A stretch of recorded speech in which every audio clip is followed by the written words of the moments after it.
Se você está aqui nessa página, é porque você tem interesse de saber sobre febre em um nível mais avançado. E é isso que eu estou trazendo para vocês nesse evento que você vai participar. E principalmente pela inquietude que eu sempre tive por esse tema, desde a universidade. Depois fui médico de família e sei o quanto é difícil a gente, com os conhecimentos básicos, manejar, principalmente as crianças, né? Falo como pediatra aqui, com 22 anos de formado e 18 anos de consultório, sendo que nessa trajetória de 22 anos, 5 anos como médico de família, e febre é um assunto do dia a dia, né? Acredito que não existe sinal, né, que isso esteja mais presente no dia a dia do médico que atende crianças. E é justamente isso que eu queria trazer para vocês, vou trazer nesse evento, febre, o que não te ensinaram na universidade e na residência, e não é querendo ser presunçoso, mas é porque é um tema de paixão meu, onde eu fui mais a fundo e acredito que eu posso te ajudar também a entender que conhecimentos mais profundos sobre o tema vão te trazer não só segurança, mas como uma capacidade de ter uma visão diferenciada por parte das famílias a respeito da sua autoridade. Tá? Então é uma coisa do dia a dia, mas que tem alguns detalhes que são importantes que vocês sabem. Eu vou colocar alguns pontos aqui antes da gente se encontrar no evento. Um ponto, né, recente que trouxe muita controvérsia é essa coisa. Ah, a febre agora é acima de 37,2. Gravaram um monte de vídeo errado no Instagram, fizeram um vídeo alarmando, e agora as mães e pais estão todos alarmados com essa história. E, na verdade, eu acredito que a gente tem que ter a segurança de explicar primeiro. Esses são números simplesmente atribuídos para cada um que vai fazer uma pesquisa ou que vai fazer uma avaliação do que tem na literatura. Mas eu sempre digo que na loteria entre 37, 37,2 e 38, qualquer número que você escolher, você vai ter um artigo para mostrar para quem você queira convencer. Na verdade, mais importante do que falar de febre é falar dessa orquestra tocando na reação da doença aguda e que vai envolver esse sinal de aumento da temperatura corporal, porque vão ter crianças que dentro do seu ciclo circadiano vão estar com temperatura acima de 37,2 até 37,8 e estarão super bem, e as crianças não estarão com febre, e vão ter crianças que vão estar com 37,3 e vão estar com sinais de doença aguda, e nós poderíamos até dizer que essa criança está com febre. E esse documento da Sociedade Brasileira, ele acabou confundindo mais do que ajudando nesse aspecto, apesar de ser muito bom. Então, esse é um primeiro ponto que eu vou tratar com um pouco mais de detalhe no evento, mostrando as evidências científicas, etc. Segundo ponto, né?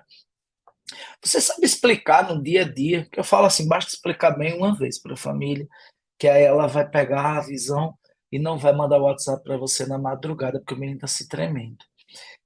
Então, você sabe explicar o que a gente chama de ciclo da febre, ou as fases da febre para a família do seu paciente?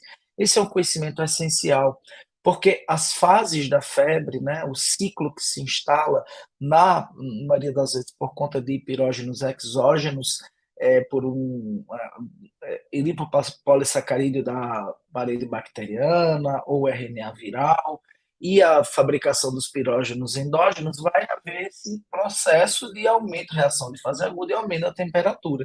E o que vai se traduzir no ciclo da febre, nos sintomas que vão suceder a esse fenômeno bioquímico celular. E aí você não precisa explicar, falar sobre prostaglandina E2, você não precisa falar sobre interleucinas para o paciente, sobre macrófagos.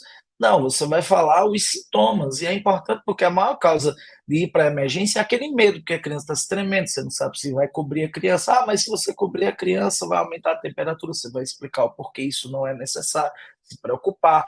Você vai falar dessa fase, da necessidade de aumento de ingesta líquida na fase do platô, né, da temperatura, e o que vai acontecer na defervescência e como a criança ou a família pode agir, né? Então, a partir do momento que você conhece mais detalhadamente esses sintomas e esse processo do ciclo da febre, acredito que todos vocês devam conhecer, mas se não conhecerem, eu vou trazer sobre isso no evento, você vai conseguir adquirir a segurança da família.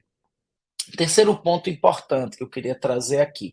Você ainda recomenda aquela história antiga, olha, e muito comum nas emergências, né? Não, você veio aqui, a criança está com um dia de febre, só volta daqui a 72 horas, ou quando completar 72 horas. Isso não está correto, minha gente, para uma boa parte das situações, e pior de tudo, para situações onde essa avaliação emergencial é necessária.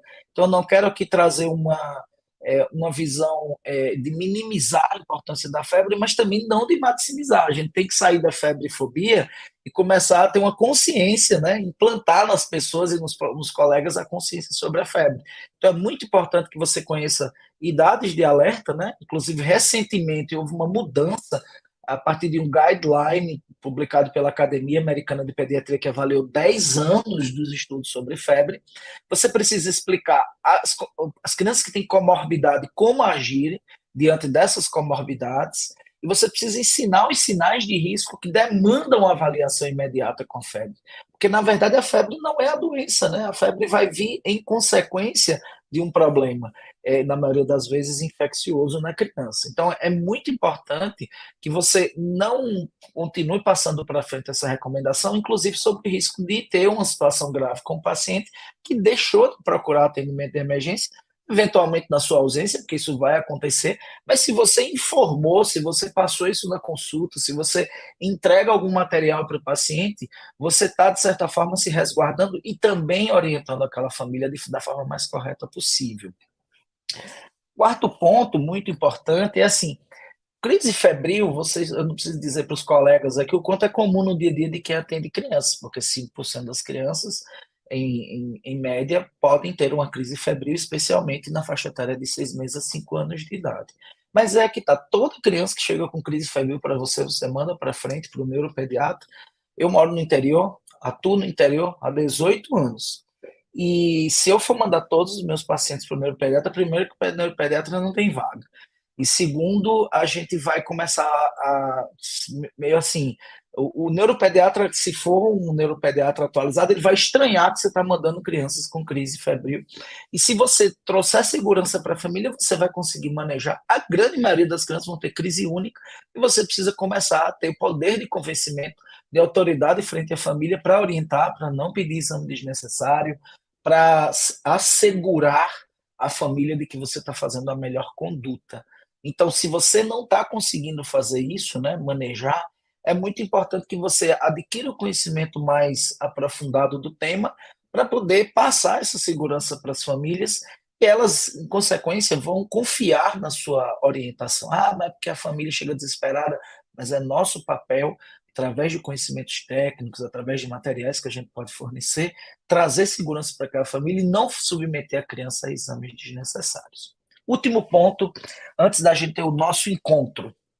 Você consegue fazer o diagnóstico, a conduta na PFAPA, tá tudo bem se você nunca ouviu falar de PFAPA, tá? Eu também, há muitos anos, nunca tinha ouvido falar, mas a partir do momento que eu comecei a estudar febre de uma forma mais profunda, não só eu comecei a conhecer sobre PFAPA, como outras doenças autoinflamatórias, síndromes febris como a SURF, e a PFAPA é a doença autoinflamatória mais comum, ela tem um manejo diferenciado que o pediatra deve e pode fazer, e principalmente você não precisa encaminhar todos os casos de PFAPA. E são critérios clínicos, né? A gente não diagnostica PFAPA através de um exame, os exames são auxiliares, mas o diagnóstico firmado da PFAPA, e que vai ocorrer naquela fase bem crítica da criança entrando na escola das escolites, é baseado em dados clínicos, que aí eu vou falar um pouco para vocês sobre isso aí, ok? Então, eu queria renovar o convite. Você que está aqui, se inscreva aqui abaixo, coloque seu e-mail, você vai receber o convite para participar desse momento, desse evento que eu vou fazer, Febre, o que não te ensinaram na universidade e na residência. E com certeza isso vai mudar e vai trazer conhecimentos novos sobre a febre que vão ser diferenciais no seu atendimento, na sua segurança, no seu dia a dia. Afinal, febre é de todos os dias dos nossos consultórios, ok? Espero vocês lá no nosso evento.